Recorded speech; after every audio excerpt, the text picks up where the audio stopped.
വർഷങ്ങളോളം കൊടും വെയിലിലും ചൂടിലും സാധാരണക്കാരായിട്ടുള്ള പ്രവാസികൾ ജോലി ചെയ്തിട്ട് ഈ പ്രവാസി പെൻഷൻ എന്ന് പറഞ്ഞിട്ട് ഒരു നിശ്ചിത തുക 300 രൂപയോളം മാസം മാസം അടയ്ക്കും. എന്തിനാ? അവർക്ക് പെൻഷൻ കിട്ടും എന്ന വിശ്വാസത്തിൽ.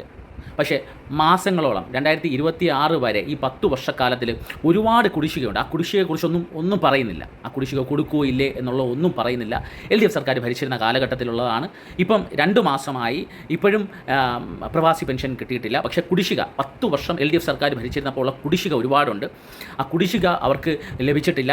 പലപ്പോഴും ഇത് ഒന്ന് അറിയാനും കാര്യം അറിയാനും എല്ലാം പ്രായമായിരുന്നു. കാരണം 60 വയസ്സും അതിന് മേലെ വരുന്നവരാണ് പെൻഷനേഴ്സ് എന്ന് പറയുന്നത്. അവർ മാസം മാസം ഒരു തുക അടച്ചിട്ടാണ് അവർക്ക് പെൻഷൻ ലഭിക്കുന്നത് നിശ്ചിത പ്രായമാകുമ്പോഴത്തേക്കും. അപ്പോൾ അവർക്ക് യാത്ര ചെയ്ത് ഭയങ്കര ബുദ്ധിമുട്ടാണ്. കാരണം പ്രവാസ ജീവിതം അവരെ ശാരീരികമായിട്ട് ഉലച്ചെങ്കിൽ ഇപ്പോഴത്തെ ഈ നോർക്കയുടെ ഉദ്യോഗസ്ഥരുടെ രീതിയും അതേപോലെ തന്നെ ഈ ഒരു പെൻഷൻ കിട്ടാത്ത അവസ്ഥ അവരെ മാനസികമായിട്ടും ഉലച്ച് അവരുടെ സാമ്പത്തികമായിട്ടും ഉലയ്ക്കുന്ന രീതിയാണ്. ഇതിനൊരു പരിഹാരം കാണണമെന്ന് അഭ്യർത്ഥനയാണ്.